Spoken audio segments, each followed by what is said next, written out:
Bismillahirrahmanirrahim. Dua perkara yang lebih wa khoslatani la syai'a akhbatu minhuma asyirku billah wadurru bil muslimin. Dua perkara yang lebih kotor dan keji daripada keduanya adalah menyekutukan Allah dan mendatangkan kemudaratan bagi kaum muslimin. Iya. Dari butir 4 ini kita dapat menyimpulkan ada dua hal yang akan kita bahas. Yang pertama, ya, bahwa perbuatan yang kotor dan keji ialah menyekutukan Allah. Dan yang kedua, mendatangkan mudarat atau kejelekan atau kesusahan bagi kaum muslimin. Yang pertama, mensekutukan Allah itu adalah menduakan Allah seakan-akan Tuhan ada dua, atau meyakini ada sebuah kekuatan di mana kekuatan itu sama dengan kekuatan yang dimiliki oleh Allah. Nah, orang yang melakukan perbuatan mensekutukan Allah dinamai syirik. Sedangkan orang yang berbuat syirik dinamai musyrik. Jadi musyrik itu orang Islam, Pak. Orang yang pertama sudah percaya dan yakin bahwa Allah itu satu-satunya Tuhan, Allah Ahad, ya. Dialah yang menciptakan Khalik, dan kita serta alam tempat kita tinggal ini adalah makhluk. Allah tidak butuh kawan, kalau kita butuh kawan. Allah tidak perlu keluarga, kalau kita butuh keluarga. Bahkan Allah sudah membatasi dirinya di dalam surat Al-Ikhlas. Pada akhir surat itu mengatakan walam yakul lahu kufuwan ahad. Tidak ada satupun yang menyerupai Allah. Akal kita pun bisa menerima, ya, bahwa tidak mungkin akan sama antara Khalik yang menciptakan dengan makhluk atau ciptaan. Jadi pasti berbeda.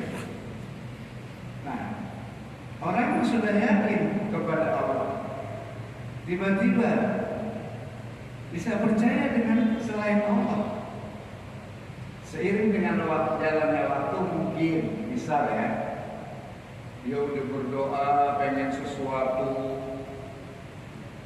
sholatnya dijaga, ditambah lagi dengan ibadah-ibadah, sholat tahajud, puasa Senin Kamis, zikir yang banyak, ditunggu sampai 1 minggu belum berhasil, padahal udah usaha sebulan, setahun, belum juga berhasil.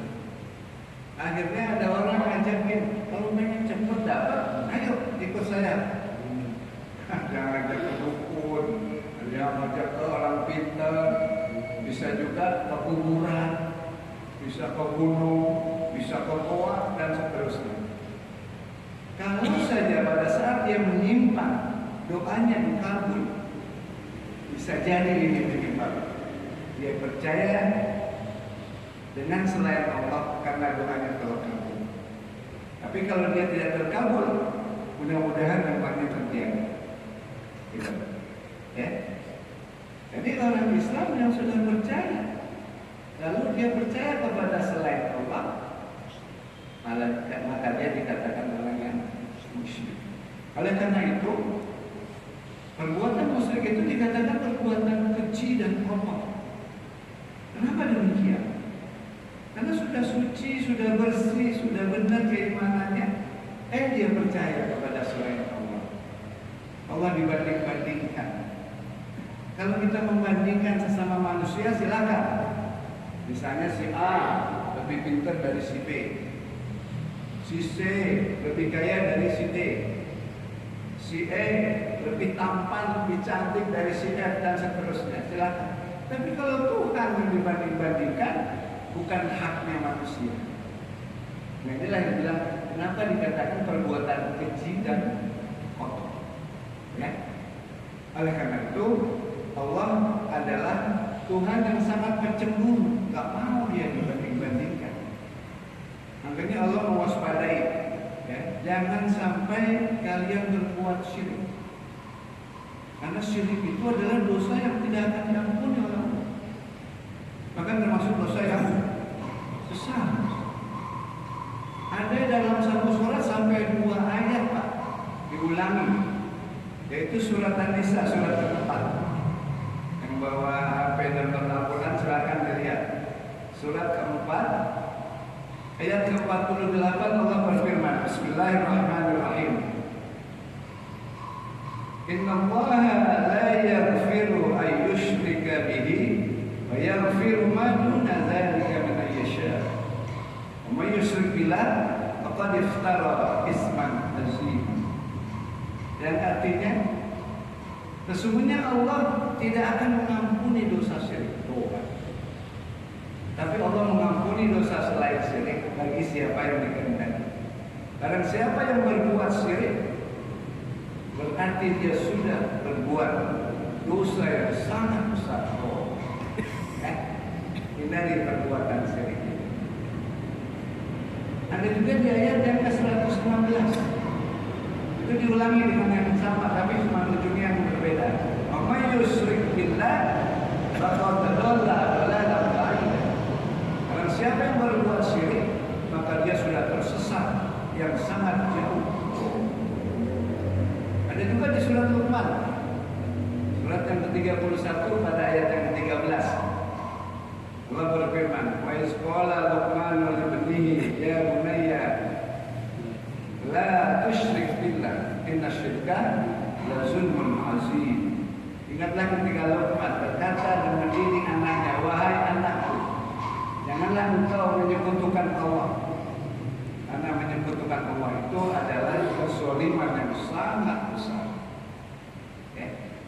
Jadi mari kita hindarkan, jangan sampai keimanan kita ini tercemar. Walaupun dia roisal, sholatnya rajin, tahajudnya rajin, baca Qurannya rajin, tapi masih ada percaya sama keris, sama benda-benda pusaka yang bisa melindungi dia, yang bisa membawa dia panjang umur dan seterusnya, di mana itu semua adalah kekuasaan Allah. Jangan pun nanti di akhirat bisa masuk surga, bau surga dia nggak ada. Itu bahaya syirik. Ya. Mari kita jaga diri kita dan keluarga kita dari perbuatan menyekutukan Allah. Yang kedua, mendatangkan kemudaratan, ya, atau kejelekan untuk umat muslim. Dalam bab pertama yang belum kita pernah pelajari, bab 1 itu ada beberapa firman Allah melalui diskusi. Di antaranya Allah berfirman, yang artinya wahai hamba-hambaku, aku telah mengharamkan berbuat zalim atas diriku. Oleh karena itu, perbuatan zalim haram hukumnya. Janganlah kalian saling menganiaya. Ya. Jadi Allah menghendaki dan kita sesama muslim hidup secara damai, rukun, tentram, saling asa, saling kasih, saling asuh, menjadi kekuatan yang besar sebagai umat muslim.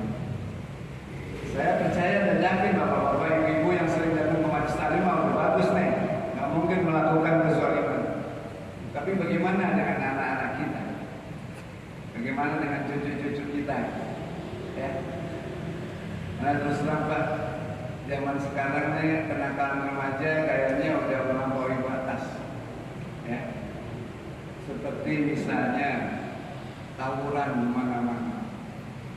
Begitu tawuran diambil batu dia sampai bisa kena kaca rumah orang, bisa kena kaca mobil, bisa kena kepala orang. Itu kan membahayakan. Udah gitu pakai bawa senjata lagi. Belum lagi yang kedua, selain tawuran ada yang namanya geng motor. Betul. Kemarin di TV saya lihat di Makassar sekitar 200 motor boncengin, kayak motor tuh boncengan sampai yang boncengan ada diri. Oh, darah merah putih ditangkap sama polisi. Ya.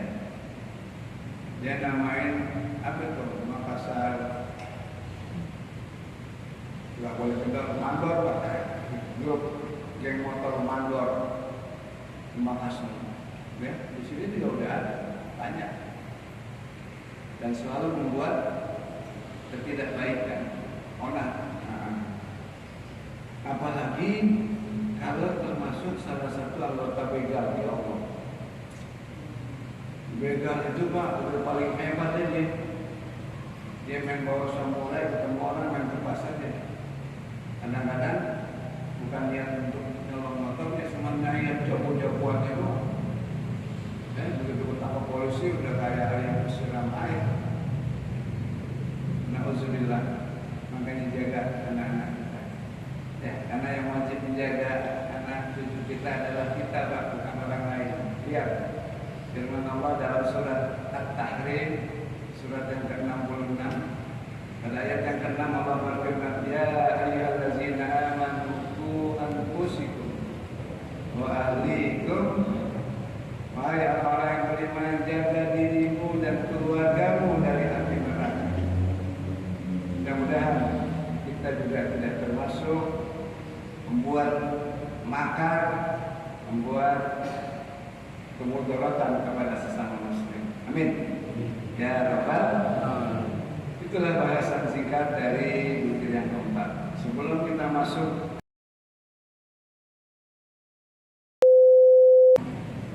dalam keluarnya agar terhindar dari syirik, jawabannya cuma satu: sering duduk di majelis taklim. Ya, karena di majelis taklim kita baru tahu, oh dosanya besar, oh nggak dimaafkan kalau dia belum tobat. Ya, tapi kalau dia tobat, insya Allah dimaafkan. Karena tobat itu bisa menghapus dosa walaupun setinggi langit. Memang kadang-kadang perbuatan syirik tidak kita sadari kalau itu perbuatan syirik. Saya pernah lihat Pak, tetangga saya nggak usah jauh-jauh, di depan rumahnya ditaruh kaca ukuran 4 cm kali 6 cm, kaca cermin. Apa itu maksudnya? Kalau ada maling masuk. Ya, kalau ada maling masuk ancak gitu. Orang madepnya ke depan. Ayo. Kalau maksudnya kaca itu penangkal bala, penangkal musibah, itu syirik. Karena menganggap cermin itu punya kekuatan. Jadi definisi syirik itu sederhana Pak. Menganggap sesuatu benda atau tempat mempunyai kekuatan seperti Allah, bisa melindungi, bisa memberi rezeki, bisa panjangin umur. Nah itu syirik. Hati-hati. Ya. Memang kadang-kadang kita suka nggak sadar. Tapi benar belum. Umur akan dimulai. hujan. Bisa jadi syirik. Memang belum jadi penyebab hujan, belum tentu kan? Betul. Maka dalam kitab Nasulibat Allah sampai makan, kamu boleh bertuhan aja tuh sama itu. Betul. Karena kadang-kadang belum nggak jadi hujan belum kan? Saya suka lihat pedagang, begitu laku, dagangan yang pertama uangnya diapain? Keplak-keplak. Itu syirik tuh. Apa maksudnya? Emang kalau dikatakan jadi laku, tapi rokok tutup kagak laku. Nah, tapi kadang-kadang kita tidak tahu kalau itu juga merupakan syirik kecil. Bahkan riya, riya. Apa itu riya? Mengharapkan pujian dari itu. Ulama sekarang bilang itu syirik. Kenapa? Karena dia tidak mengharapkan pahala dia dari Allah. Yang diharapkan adalah pujian dari Allah. Nah, kalau kita ngaji kan lama-lama kita tahu. Hati-hati. Dan kadang-kadang kita nggak sadari, tapi itu perbuatan syirik. Makanya kita harus punya ilmunya. Ibarat orang harus punya ilmu penjahat. Biar apa? Biar nggak dijahati. Gitu. Begitu juga ilmu syirik. Ya, mudah-mudahan nanti kalau kita sering duduk di majelis taklim, karena kitab ini nih, kitab yang Bapak pegang ini syarat dengan nasihat, ya, syarat dengan ilmu-ilmu yang mungkin baru kita ketahui. Begitulah kami kan. Lanjut Pak ya. Ya, ya. Itu tadi kalau benda-benda di luar daripada keagamaan. Sekarang kita melangkah masuk ke agama. Dan Rasulullah Sallallahu Alaihi Wasallam. Begitu kita keluar, bahkan surat Yasin itu ditempel di pintu Pak. Dan kalau kita keluar, baca salawat, insya Allah tidak digoda sama setan. Bismillahirrahmanirrahim, Bismillahirrahmanirrahim, gitu ya Pak. Dan seterusnya masih banyak lagi yang kekuatannya itu yang berlindungan. Bukan kita minta baca apa namanya la ilaha illallah, udah la ilaha illallah, hanya udah terbelakang Pak.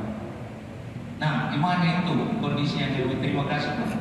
Makanya kalau Bapak ke Banten Tiara, itu isim-isim jimat-jimat itu ada yang dari kulit kambing.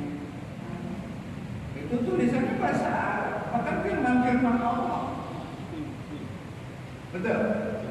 Walaupun tulisannya surat Yasin yang kecil, tapi tujuannya dengan surat itu, dengan kertas itu, kita akan terlindungi, itu syirik. Walaupun tulisannya bahasa Arab, walaupun tulisannya Quran, ya, jangan percaya dengan hal-hal itu. Kalau sekedar doa, sekedar usaha, ya silakan. Namanya aja manusia. Kayak Bagani tadi menyebutkan kita ke dokter, ya, itu usaha, tapi belum tentu sembuh. Dokter ada banyak yang sakit, bahkan dokter juga mati. Kenapa? Karena dia juga makhluk, ya. Jadi kalau usaha monggo, tapi kalau dibuat sebuah kekuatan yang memiliki kekuatan seperti Allah, itulah syirik. Karena definisinya begitu, menganggap sesuatu benda punya kekuatan seperti Allah. Jadi kita jangan lagi menganggap Al-Quran itu jadi pelindung, nggak bisa. Ya, Al-Quran itu untuk diamalin, tidak hanya untuk dibaca. Dibaca juga dapat pahala, tapi kalau diyakini karena Al-Quran itu tidak boleh. Karena kita sudah punya rambu-rambu dia karena butuh wahiyya. Hanya kepada Engkau ya Allah aku mengabdi, dan hanya kepada Allah aku mohon tolong. Tidak boleh selain. Kan manusia sudah pernah bilang, kita doa, minta doa pada Nabi Muhammad, dan Nabi Muhammad berikanlah saya syafaat, itu aja tak boleh. Betul? Ya? Karena Nabi juga mau sama kita.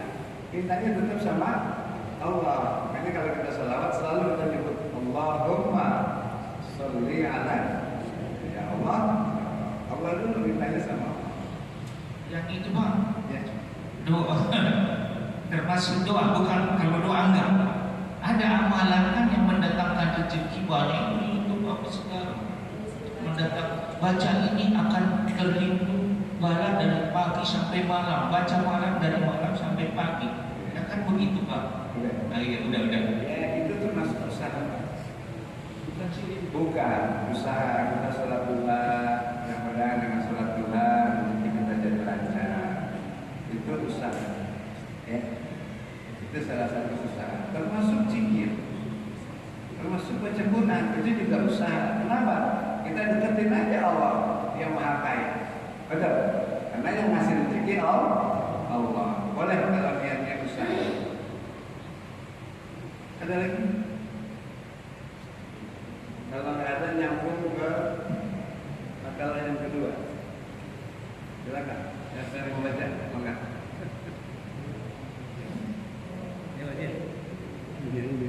Bismillahirrahmanirrahim.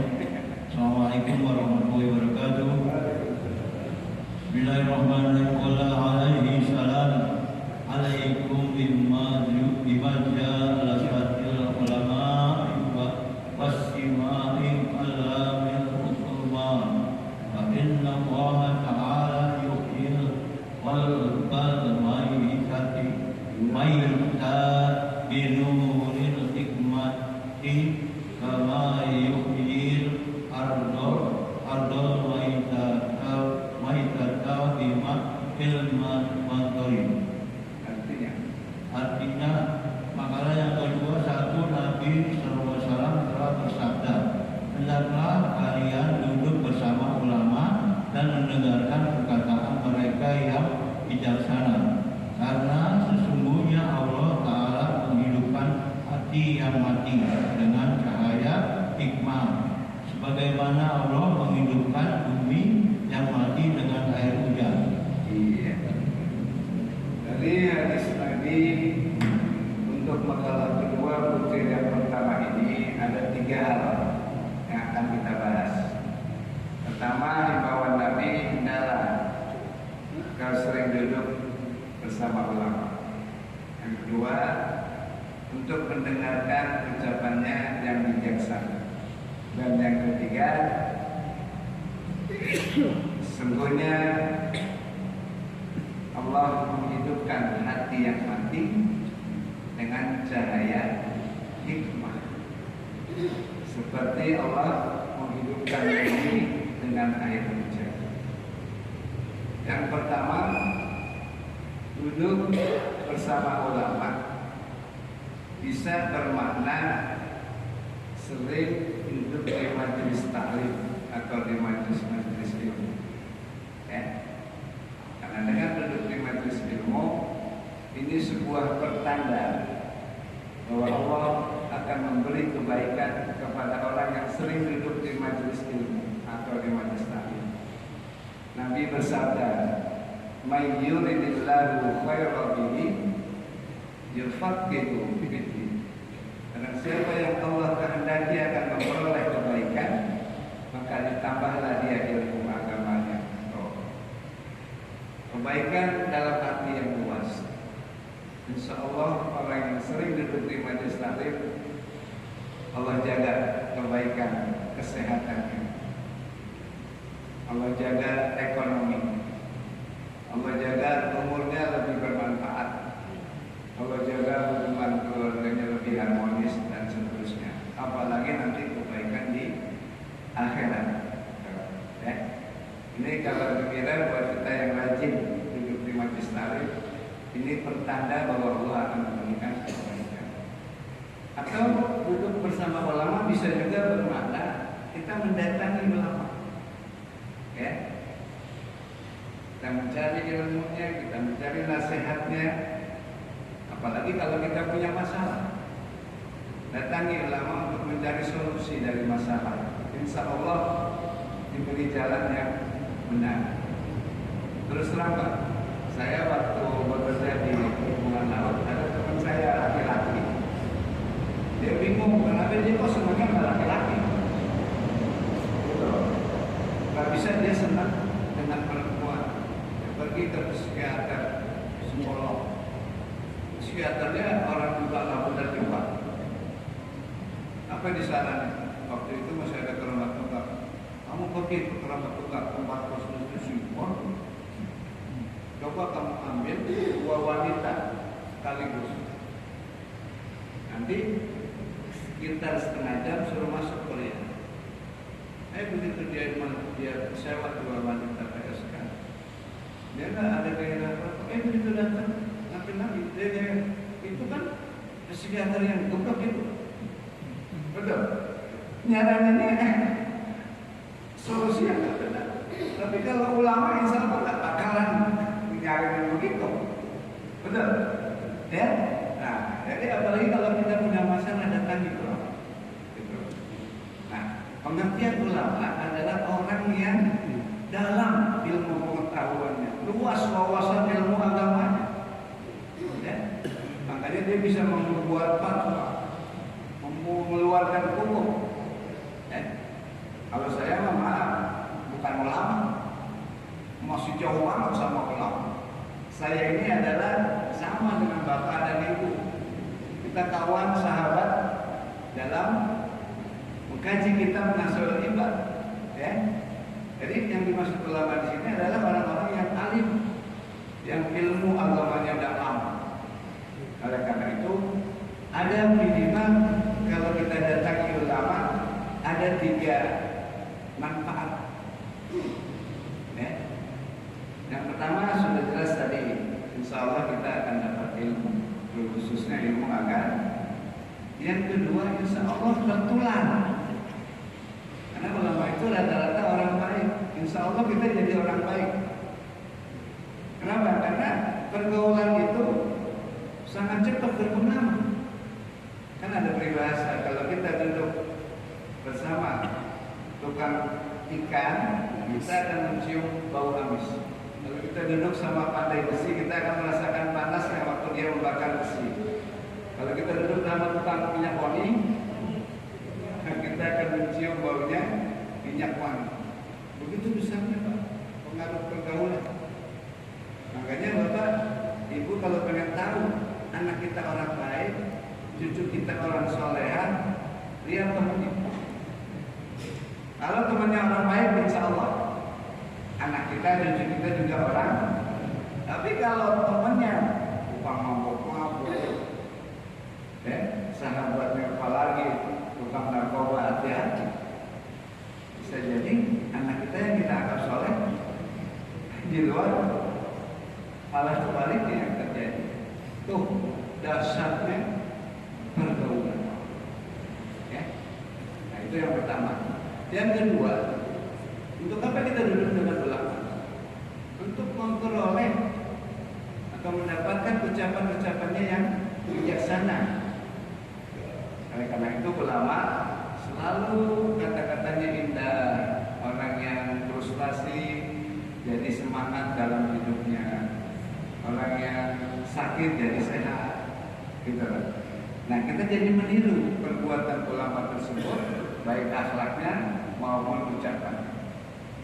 Dan yang paling penting lagi bahwa ulama itu, ya, insya Allah nanti di akhirat kita akan mendapat syafaat. Jadi yang memberi syafaat sudah ada Nabi loh Pak. Ulama-ulama juga bisa memberi pertolongan. Ya, akan bapak-bapak, nah orang yang soleh, ibu-ibu yang soleh nanti bisa memberi syafaat di akhirat. Misalnya saya divonis masuk neraka Subhan, Pak Marti mau masuk surga. Pak Marti panggil saya ya Pak. Masukkan sini, itu teman saya tuh. Ya, kalau bapak-bapak nanti ketemu kita di akhirat, saya mau masuk surga, mau nggak Pak panggil saya Pak? Masukkan sini, masukkan. Jadi orang soleh Pak, teman soleh itu bermanfaat dunia dan akhirat.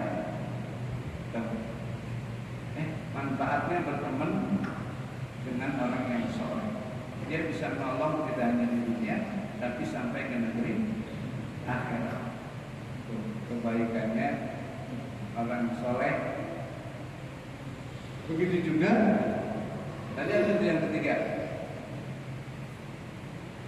Allah bisa menghidupkan hati yang mati dengan cahaya hikmah. Ya.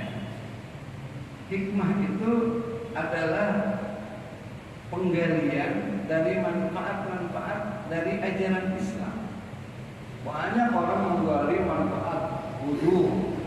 Ya, ada orang profesor dari Jepang, Pak, memperhatikan anggota-anggota tubuh yang dibasuh dalam wudu. Ternyata itu anggota-anggota yang sering ditusukkan jarum, Pak. Tapi gara-gara dia mempelajari wudu, akhirnya dia masuk Islam. Ya, itu profesor ahli akupuntur. Jadi banyak sekali manfaat-manfaat atau hikmah dari ajaran Allah.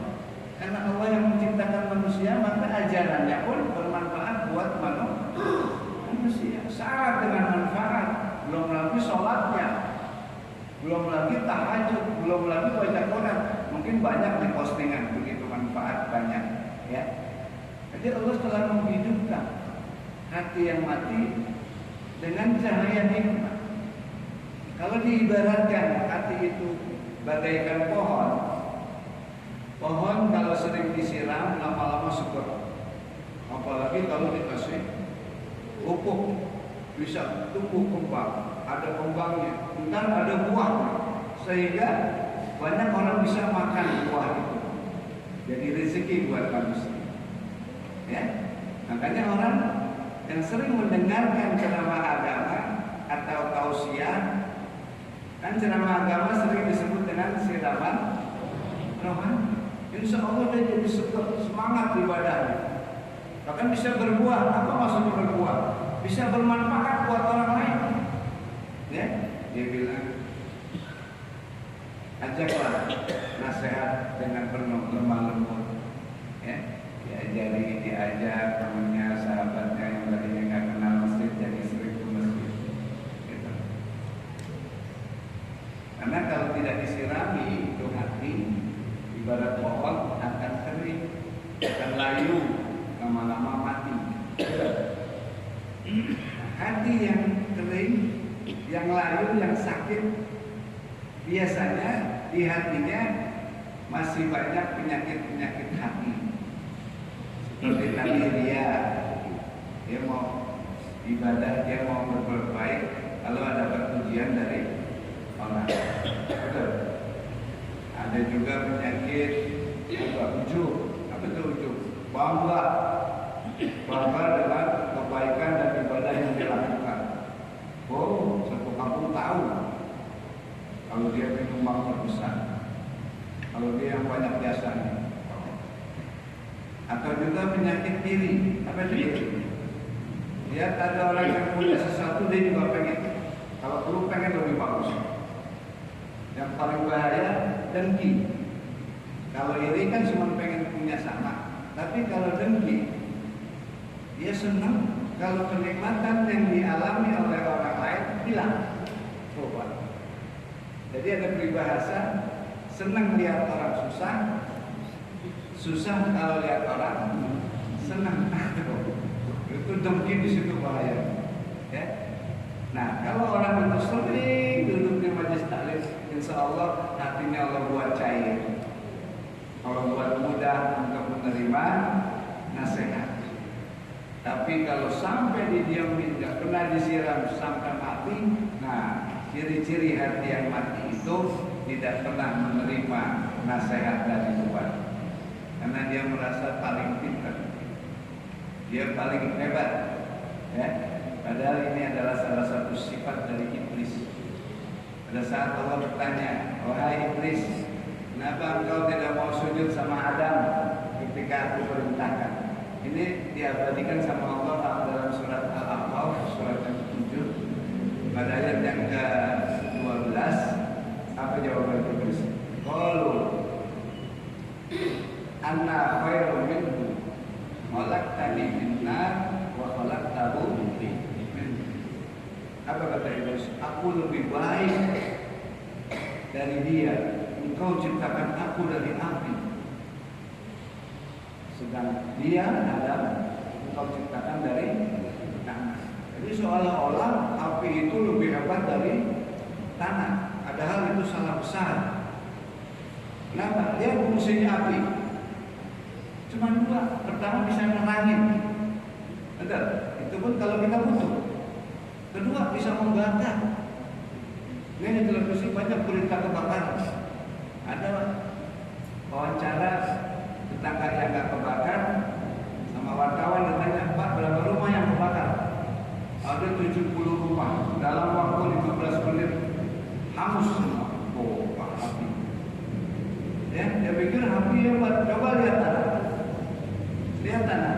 Apapun yang bau, kalau masuk ke dalam tanah, hilang bau. Betul.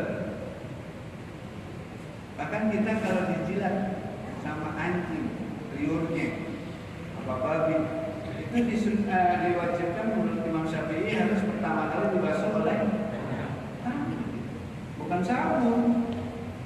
Bukan berarti dulu zaman Nabi ada sabun, bukan itu maksudnya. Ternyata tanah itu bisa menyerap racun-racun dari yang dikeluarkan oleh liur anjing kan? Gitu. Jadi manfaat tanah begitu banyak. Lihat, dengan tanah tumbuh pohon pandan. Dari padi keluar gabah, dari gabah keluar beras. Kita masak jadi nasi, betul.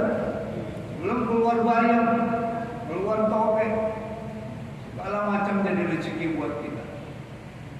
Jadi salah kalau Yunus bilang dia lebih hebat api daripada tanah. Ya, oleh karena itu, kalau masih ada orang yang merasa dirinya lebih baik dari orang lain, awas, waspada. Itu adalah ciri-ciri sifatnya iblis. Iblis bilang, anak khairun minhu, saya lebih baik dari dia. Walaupun kita merasa lebih baik, jangan pernah bangga. Karena kita bisa pintar, bisa kaya, bisa tampan, bisa panjang umur, itu keberkahan Allah, bukan kita, bukan. Kita hanya usaha. Saya punya tetangga Pak, betul loh. Olahraganya pagi dan sore, betul dia pensiun dari PLN. Minum herbalnya teratur, vitaminnya udah gak kurang-kurang. Lagi gemar-gemarnya olahraga, tiba-tiba stroke kau Bapak. Kok bisa begini saya? Kaget, drop, ya. Begitu saya datang Pak, Bapak tahu nggak penyakit dari siapa? Iya dari Allah. Orang mah nggak ada mau kalau ditawarin sakit nggak? Jawabannya berarti ini dari Allah. Terima aja ikhlas, ya. Semua orang nggak ada mau. Jadi kalau kita ikhlas, pahalanya besar banget. Gitulah kita nasihati orang. Ya, kita hanya usaha, bisa jadi berhasil, bisa jadi gagal. Nah, itulah kandungan dari butir yang pertama ya, dari makalah yang kedua. Kita dianjurkan untuk duduk bersama ulama, mendengarkan, dan insya Allah hati yang mati bisa sembuh.